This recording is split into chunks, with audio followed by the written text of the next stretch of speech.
Hey guys, welcome back to my channel. So guys, आज मैं करने वाली हूँ हेयर स्मूदनिंग ट्रीटमेंट। और यहाँ पे मेरी क्लाइंट के हेयर आप देख सकते हो कि कितना ज़्यादा फ्रीजी है और डैमेज भी है, बिल्कुल हेयर में शाइन नहीं है।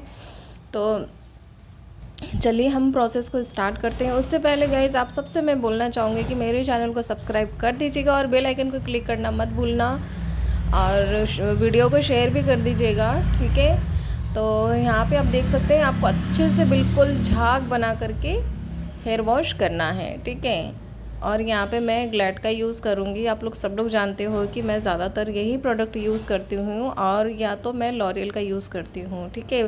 हेयर के हिसाब से मैं उसी हिसाब से प्रोडक्ट को चूज़ कर लेती हूँ।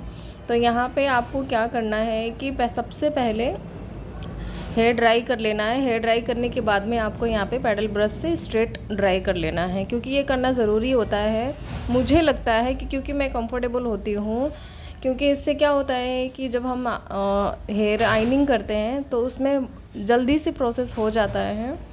तो आपको बहुत ही ज़्यादा वेट नहीं करना पड़ता है, ज़्यादा टाइम नहीं लगता है स्ट्रेट ड्राई करने से, आइनिंग जल्दी से हो जाता है। तो यहाँ पे मैं वीडियो थोड़ा फास्ट कर दूँगी, नहीं तो वीडियो बहुत लॉन्ग हो जाएगा। हेयर वॉश के बाद में ड्राई करना है। ड्राई करने के बाद में आपको अच्छे से आइनिंग करना है। अच्छे से आइनिंग करने के बाद में आपको हेयर ना ही ज़्यादा मोटा लेना है, ना ही पतला लेना है। अगर बहुत ही ज़्यादा पतले हेयर होते हैं तो उसमें आपको उसी हिसाब से लेना है, जितना आप कंफर्टेबल होंगे उतना ही आपको लेना है, ठीक है।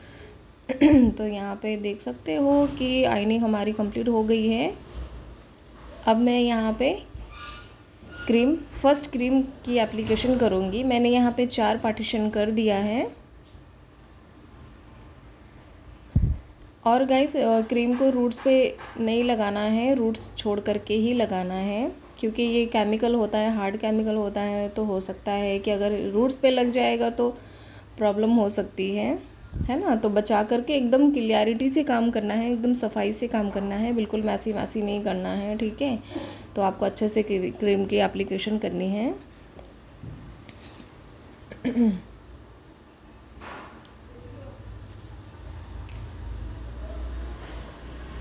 आपको गाइस जल्दी ही क्रीम की एप्लीकेशन कर देनी है, बहुत ज़्यादा लेट नहीं करना है। यहाँ पे मेरा 10 मिनट में ही पूरी कंप्लीट हो चुकी थी।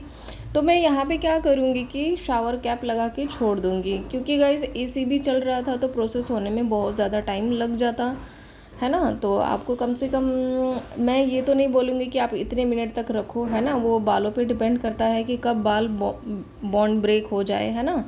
तो आपको क्या करना है कि लगा के छोड़ने के बाद में 10 मिनट के बाद में आपको चेक करना है, ठीक है। तो आपको ऐसे विजुअली चेक करते रहना है, तभी आपको पता चलेगा कि नहीं, हाँ बॉन्ड ब्रेक हुआ है या नहीं हुआ है। आपको डायरेक्टली क्रीम लगा करके ऐसा नहीं करना है कि 30 मिनट के लिए छोड़ दिया, ऐसा बिल्कुल भी नहीं करना है। हो सकता है कि किसी की हेयर ना जल्दी से बॉन्ड ब्रेक हो जाती है, तो अगर ओवर प्रोसेसिंग हो गया तो उसमें क्या हो सकता है कि हेयर बर्न हो सकता है ना। तो ऐसी गलती नहीं करना, आपको विजुअली चेक करते रहना है। तो यहाँ पे मैं देख रही हूँ हेयर खोल के कि कहीं क्रीम रह तो नहीं गया हेयर में, क्योंकि इनके हेयर इतनी ज़्यादा थिक थे ना, बहुत ही मोटे हेयर थे इनके, तो इसलिए मुझे देखना पड़ रहा था। तो मैंने क्रीम को निकाल के वॉश कर दिया है अच्छे से। आपको गाइस मैं ये बता दूँ कि आपको वार्म वाटर का यूज़ करना है, ठीक है। एकदम वार्म वाटर का यूज़ करना है, बिल्कुल गर्म भी नहीं होना चाहिए, एकदम ठंडा भी नहीं होना चाहिए। इतना होना चाहिए कि बस आप उसमें हाथ डाल सको, ऐसा गर्म होना चाहिए, है ना। तो अच्छे से आपको जो है कि आपको क्या करना है, जब आप वार्म वाटर से हेयर वॉश करोगे ना, तो आपको 10 मिनट के लिए मल्सीफाई करते रहना है। उससे क्या होता है कि आपके हेयर में शाइन आती है ना। तो अच्छे से वॉश करने के बाद में ड्राई कर दिया मैंने। अब मैं यहाँ पे ये वाली जो प्रेसिंग होती है ना, इस टाइम वाली फर्स्ट क्रीम के बाद में जो प्रेसिंग होती है, ये वाली प्रेसिंग आपको बहुत अच्छे से करना है, ठीक है। बहुत फाइन लेके आपको प्रेसिंग करनी है, एकदम रूट से अच्छे से। आपको क्या करना है ना, जैसे कि जब आप मशीन रखते हो तो डायरेक्ट मशीन बालों पे चिपका के रख के खींचना नहीं है। आपको क्या करना है कि हल्के हाथ से फटाफट आपको चलाना है, देन उसके बाद में नीचे लेके आना है, ठीक है। डायरेक्ट रख दोगे तो क्या होगा कि बाद में वो हेयर ना टूटने लग जाते हैं। तो ये गलती भी नहीं करनी है आपको। तो यहाँ पे मेरा दूसरा वाला आप देख सकते हैं कि जो फर्स्ट वाली आइनिंग थी उससे अभी वाली आइनिंग में कितनी शाइन हेयर में आ चुकी है ना। तो अब मैं यहाँ पे क्या करूँगी, मैंने हेयर वॉश करके अच्छे से आइनिंग भी कर दिया है। आइनिंग करने के बाद में आपको यहाँ पे न्यूट्रलाइज़र की एप्लीकेशन करनी है और अपने क्लाइंट से कहना है कि आप बिल्कुल 10 मिनट तक स्ट्रेट बैठे रहना है, ठीक है। तो अगर वो इधर उधर मूव करेंगी, हेयर बर्न मतलब कि हेयर का स्ट्रक्चर थोड़ा सा चेंज हो सकता है, ठीक है। तो ये वाली जो न्यूट्रलाइज़र है इसमें आपको स्ट्रेट बैठना होता है। तो न्यूट्रलाइज़र आपको जल्दी जल्दी अप्लाई करनी है ना। अगर आप बिगनर्स हो तो आपको क्या करना है कि 2 लोगों की हेल्प लेनी ही लेनी है, ठीक है। तो यहाँ पे मेरा 10 मिनट में ही एप्लीकेशन हो चुका था, मैंने जल्दी जल्दी कर ली थी। तो यहाँ पे आपको अच्छे से एप्लीकेशन करनी है। और इसमें गाइस एक चीज़ और मैं बता दूँ आपको कि जब हम न्यूट्रलाइज़र यूज़ करते हैं ना, तो आपको बार बार कॉम करना नहीं होता है, ठीक है। आपको कॉम बार बार नहीं करना है।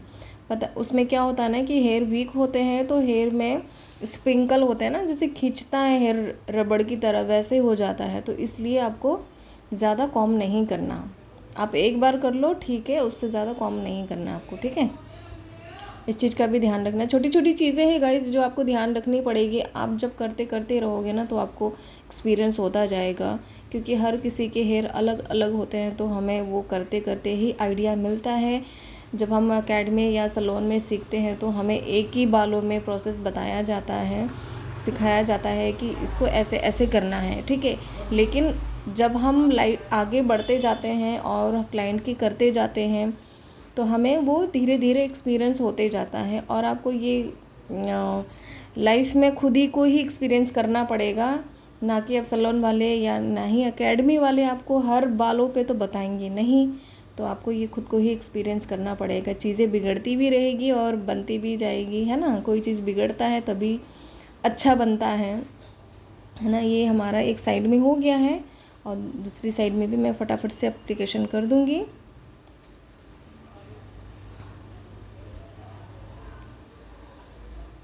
रूट्स में तो बिल्कुल नहीं टच करना है आपको, ठीक है।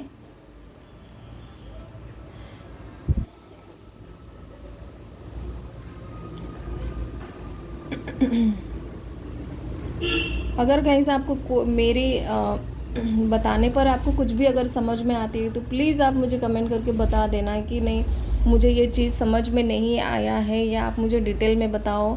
तो मैं आपको ज़रूर से बता दूंगी कि हाँ ऐसे ऐसे ऐसे होता है करके, ठीक है। तो आपको भी अच्छे से पता चलेगा। और मैं और वीडियो बनाए जा रही हूँ और आपको समझ में नहीं आ रहा है तो मेरे लिए भी ये अच्छी बात नहीं है, मुझे भी अच्छा नहीं लगेगा, है ना। और मेरी मेहनत भी बेकार हो जाएगी। तो सब लोग आप लोग सीखो अच्छे से मन लगा करके, है ना। और यहाँ पे मैंने देखो फटाफट से मैं बहुत ही फास्ट में कर दे रही हूँ वीडियो, क्योंकि बहुत लंबा हो जाएगा। पीछे के साइड में तो हमारा हो गया है एप्लीकेशन, बस फ्रंट पे रह गया है। तो इसमें भी जल्दी जल्दी से एप्लीकेशन आपको कर लेनी है।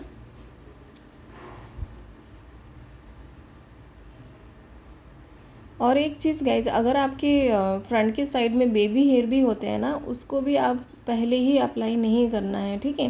क्योंकि हमारे जो बेबी हेयर होते हैं ना वो हेयर काफ़ी सॉफ्ट होते हैं, तो हो सकता है कि उसमें ड्राइनेस बढ़ जाएगा। तो इसलिए आप पीछे की साइड में एप्लीकेशन कर लो, देन उसके बाद में आप लास्ट में आप उसको जो भी आपके ब्रश में जो भी बचेंगे उसमें आप एप्लीकेशन कर देना, ठीक है। तो यहाँ पे न्यूट्रलाइज़र की भी हमारी टाइमिंग कंप्लीट हो गई है। तो यहाँ पे मैं वॉश कर दूँगी अच्छे से। क्रीम को अच्छे से आपको वॉश आउट करना है, क्रीम कोई भी हेयर में रहना नहीं चाहिए, ठीक है। तो ये देख सकते हो आप रिज़ल्ट, बहुत प्यारा लग रहा था सच में गाइस। आप बिलीव करना, रियल में भी इनके हेयर बहुत अच्छे लग रहे हैं। जब ये मेरे पास में आई थी ना, इनको स्मूदनिंग करना था तो इन्होंने मुझसे बोला था, तो आप सच मानो कि मुझे पूरी एक रात तक नींद नहीं आई थी, क्योंकि इनके हेयर इतने ज़्यादा हैवी थे ना, इतनी हैवी हेयर थे। तो मैं सोच रही थी कि मुझे आज कितनी मेहनत लगने वाली है ना। चलो काम तो बहुत अच्छा हो गया है। जब काम अच्छा होता है ना गाइस तो हमें भी बहुत खुशी होती है कि क्लाइंट भी खुश और मैं भी खुश, है ना। देखो कितना खूबसूरत लग रहा है। और फ्रेंड्स आपको ये वीडियो कैसा लगा मुझे कमेंट करके ज़रूर बता देना, है ना। और चैनल को सब्सक्राइब करना मत भूलना और बेल आइकन को भी क्लिक कर देना। अगर आप बेल आइकन को क्लिक नहीं करोगे तो आपके पास वीडियो नहीं पहुंचेगा। तब तक के लिए बाय बाय।